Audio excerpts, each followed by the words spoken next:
வருஷம் 365 நாளும் 24 மணி நேரமும் எப்போ போனாலும் சாப்பிட்லாம்.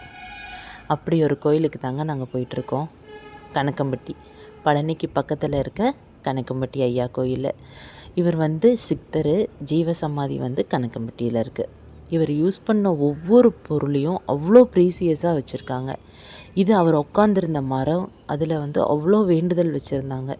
இந்த தீபம் எப்பயுமே அணையாமல் எரிஞ்சிட்டே இருக்கும் நாங்கள் போகிறப்பெல்லாம். இது அவர் வாழ்ந்த கோவில். கோவில்னு தான் சொல்லணுங்க, வீடுன்னு சொல்ல முடியாது. அவ்வளோ ஒரு மன அமைதியான இடம்னு சொல்லலாம்.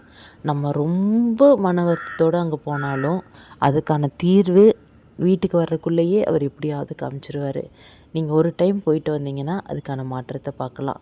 நீங்கள் தட்டில் இவ்வளோ காசு போடணும், இவ்வளோ காசு போடணுன்னெல்லாம் இல்லை. உங்களால் முடிஞ்சதை நீங்கள் சாமிக்கு செய்யலாம். அதாவது அரிசி வாங்கி கொடுக்கறது, பருப்பு வாங்கி கொடுக்கறது, அந்த மாதிரி.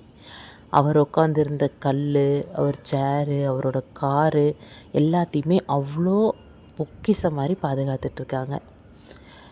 அங்கே போனால் தியானம் பண்ணுறதுக்கு அவ்வளோ இடம் இருக்குது. நம்ம ரிலாக்ஸேஷனுக்கு அவ்வளோ இடம் இருக்குது. மன அமைதி வேணும்னா கண்டிப்பாக கிளம்பி வந்துடுங்க. எந்த ஒரு பிரச்சனையுமே இருக்காது.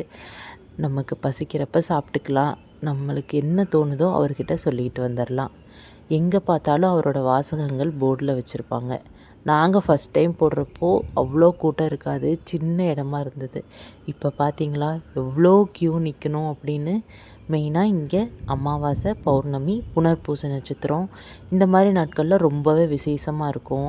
அப்புறம் ஹாலிடேஸ்லேயும் ரொம்ப விசேஷமாக இருக்கும். இவ்வளோ கூட்டம் எப்பயுமே இருக்கும் அந்த மாதிரி டைமில். திருப்தியாக கும்பிட்டு சாப்பிட்டு வீட்டுக்கு கிளம்பியாச்சு. இன்றைக்கி ஒரு டிவோஷனலான டே, ரொம்ப பீஸ்ஃபுல்லான டே. பாய்.